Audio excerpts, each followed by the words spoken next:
What's up, webheads? Welcome back to another video where we sit down and Tobey blesses us with some fat pizza.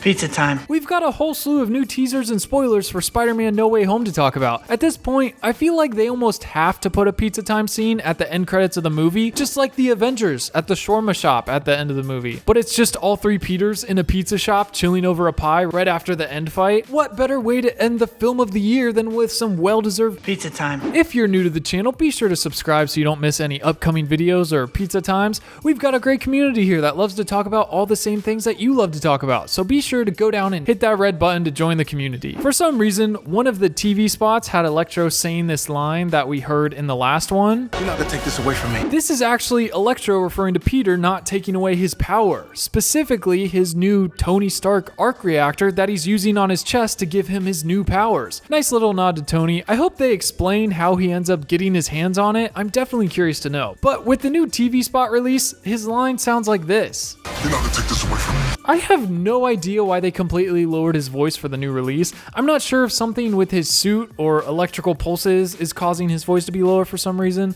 or maybe the intern accidentally bumped the keyboard when he was sitting down for coffee and they forgot to check it before they rendered it out. I have no idea. Honestly, I'm not the biggest fan of it. I kind of like Jamie Foxx's normal voice as Electro, but there's also something really interesting if you slow the video down and go through it frame by frame. As we all know, Electro in The Amazing Spider-Man 2 was a very strong blue, with an extremely different look from the comics as well as this look. But for Spider-Man No Way Home, they kind of went back to his original comic book look with his yellow lightning and even giving him his lightning bolt mask. And I really like how they did it. It looks natural, it doesn't look forced, not too comic booky. But what I thought was really cool is if you slow the clip down enough, you can see a few frames where Electro turns blue, and if you look closely, also invisible. This is so neat. I really hope we get to see Electro turn invisible a few times and he's just electricity. I think that'll add a lot to the way he can travel and fight, and will probably end up being the reason why Spider-Man has to flip his suit inside out, which we need to talk about in a second, because as cool as it is, I think there's a cooler way they could have used the black suit. We also get to see another angle of the portal shot where Peter tries to take the magic box from Doctor Strange and swing away,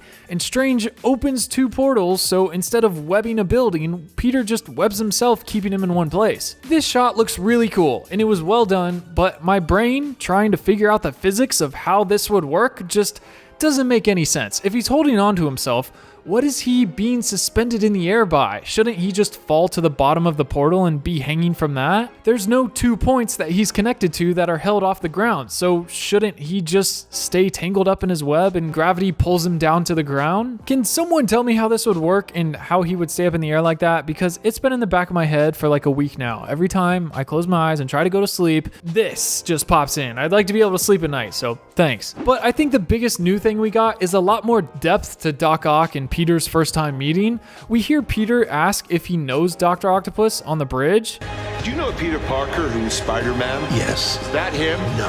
And we get a lot more cool shots of them fighting. We get to see some of the Iron Spider legs as they break out and let Peter jump up and help him fight Doc Ock and his legs. And then Octopus makes a comment about Spider-Man's new suit. Looks like we got competition. And this is in reference to Tom Holland's Peter Parker Iron Man suit that Tony Stark made for him, because at this point, Doc Ock still thinks that this is Peter Parker from his world, Tobey Maguire as Spider-Man. We get to see a shot of a giant spike coming out of one of his arms, kind of like the spike when he had Aunt May in Spider-Man 2. Come on. Doc Ock's tentacles are scary enough as is. I can only imagine what they'll be capable of once they've got Tony Stark's nanotech that his arm steals from the Iron Spider suit. Doc Ock finally captures Peter and rips off his mask, only to see that he is not Peter Parker. And even though he is Peter Parker in this universe, he's not the Peter Parker that Doc Ock remembers. He's not Tobey Maguire. But this Peter has no idea. In the last movie, Mysterio convinced Peter that he came from the multiverse and that it was a real thing, only for him to be tricked the entire time, and the whole thing was a big fat holographic lie. But just because Mysterio was lying about the multiverse doesn't mean it's not real. Peter just doesn't know it yet. Real quick, don't forget to subscribe if you enjoy the video. Just go down and web it and make sure you're subscribed. On average, only 8% of the people watching these videos are actually subbed. So if you enjoy them, it's totally free and it really helps me out. Please go smash that subscribe button and I'll be back next week with some more fun videos. I'm gonna put some dirt in your eye.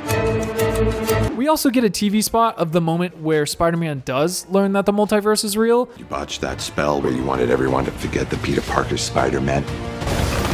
we started getting some visitors. The multiverse is real. I love that they added the little detail of his tie cut in half. If you look closely, when Doc Ock's tentacle was wrapped around him under the bridge, he had to redirect some of his nanotech to protect his chest area so Doc Ock's arm didn't go right through him. And even though the nanotech is really fast, it just wasn't fast enough to get his tie all the way covered. And it looks like that's the one thing that Doc Ock gets to. We get to see him in Strange's place asking about the multiverse later, and somehow they captured Doc Ock and they're talking to him in the safe house, and Strange just flat out asks him, Do you know Peter Parker who's Spider-Man? Yes. Is that him? No. This is the moment where we get even more confirmation that he is not looking for his Peter Parker, but he's been searching the whole time for Tobey Maguire's Peter Parker. And later in the trailer, Doc Ock says that Peter's been chasing ghosts.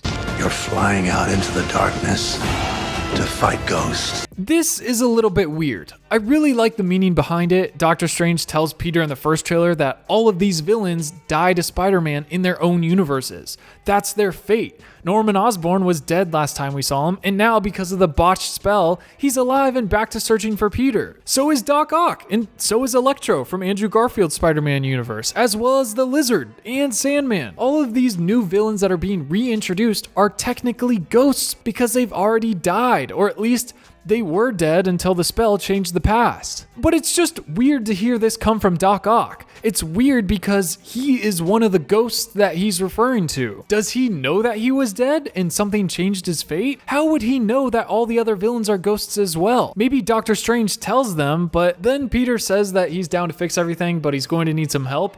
And I bet you anything he's reaching out to Doc Ock for help, and that's why we see them teaming up later in the trailer. Electro ends up blasting Doc Ock off the side of this building, which also makes us wonder just how much of a villain Doc Ock will be in this movie. I wanted to take a second to address the black suit. In the trailer they gave us a quick glimpse at a black and gold Spider-Man suit at night that we see Peter use, and it looks really cool. Doctor Strange also outfitted it so it could use some kind of magic powers to help Spider-Man fix the multiverse tears or something. I'm not sure, but it's a pretty sick suit. And a lot of people have been saying that it's just the normal red and black suit turned inside out, something to do with canceling the polarity or the charge so Electro can't hurt him or something. But honestly, how cool would it be to see the Wakandans make Spider-Man a Vibranium suit? That would be so sick. You can't tell me that he doesn't look like Black Panther with the black and gold. I really like this look as an idea of a Vibranium suit. Yeah, it's cool that he flipped his suit inside out to protect him or something, but it would be so much cooler to have a super OP suit to deal with all the real bad guys, you know? I feel like that'd be a cool MCU twist on Spidey. Just saying. We also get to see some new footage of MJ approaching Peter and telling him, hey, next time you're going to do something that's going to break the universe, let us know. I just thought that was real funny. I'm curious if this is before or after the fix. I feel like it's after the fact when Doc Ock and Green Goblin have already been released into the MCU from Raimi's universe, but then I'm just trying to figure out, how are they not affected? What did the spell even do? It didn't make anybody forget. It only opened up the universe and intersected with other universes. I'm really curious how it's going to end and how they're going to put back all the villains into their own universes and if they'll end up dead still.